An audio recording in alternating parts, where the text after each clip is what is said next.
কালকে আমরা গুন্ডাগিরি আইনজা টপজল 5টা বোম ফালাইছে গুলি দিছে 6 রাউন্ড আমরা গ্রামের ভিতরে ঢুকিয়া একটা বোম দিছে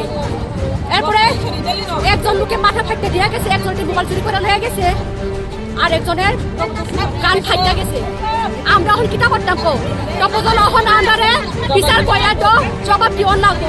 আমরা দয়াল পাড়া শান্তি চাই যাতে আমরা দয়াল পাড়া কোনো কিছু না হয় মহামায়া টেকরমা এখন আমরা গণগুলো লাগাইয়া এখান থেকে পাইতে গেছে এখন একজন হসপিটাল ভর্তি আছে হ্যাঁ আমরা মডেল 2 জন ভর্তি আছে এখন তারা কেনা দেখবো টপজল আমরা আয়া সংশোধন করে দিয়ে যাইতে হইব।